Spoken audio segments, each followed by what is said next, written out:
Let's get straight to the point.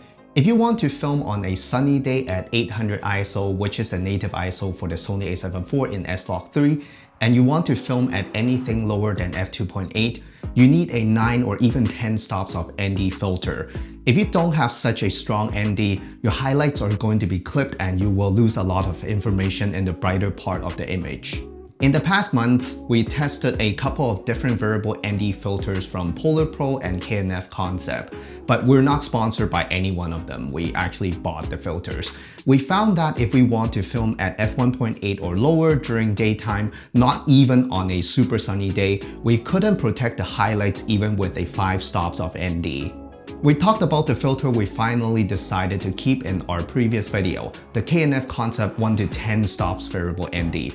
Since we want to get the best dynamic range out of the Sony A7IV, we want to make sure that we're filming in SLog3 at its native ISOs at either 800 or 3200. ISO 800 is very high during daytime, so we have no choice but to use a stronger ND filter. We understand that trying to expose for the sky or the brightest part of the image during daytime might result in very dark shadows.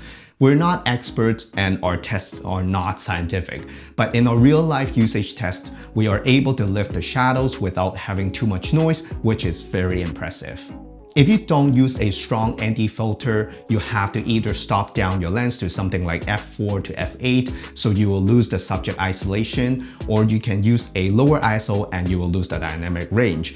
Or you can just expose for the shadows and let your highlights clip or overexpose, which to us kind of make the footage look not too professional. The main thing you need to watch out for when getting a budget variable ND filters like the ones from K&F Concept is the possible axe pattern and vignetting. Since most budget variable ND filters don't have hard stops, when you go past the strongest strength, you will most likely see an axe pattern. It is not a deal breaker as long as you're careful when using it.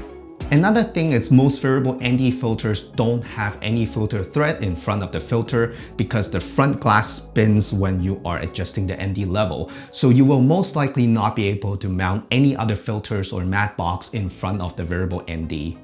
Also, when you're using any ND filters, not just variable NDs, there will most likely be a color tint or color cast, let's say green or magenta. So you will have to make sure to color balance your image whenever you put the ND filter on. For any cameras that record 10-bit footage like the Sony A7IV, it is not that big of a problem. But for any 8-bit codec, it might ruin your image. The last but kind of a minimal problem when using variable ND filters is the front glass and ring are usually pretty thick, so most likely you won't be able to use your lens cap. It is not a super big deal, but it is just annoying. That's it. We hope this quick video can help you to decide what level of ND filter you should get for your camera, let's say the Sony A7IV. We have some sample footage that we filmed using the K&F Concept 1 to 10 stops variable ND filter for you guys to enjoy. Thank you so much for watching, and I'll see you in the next one.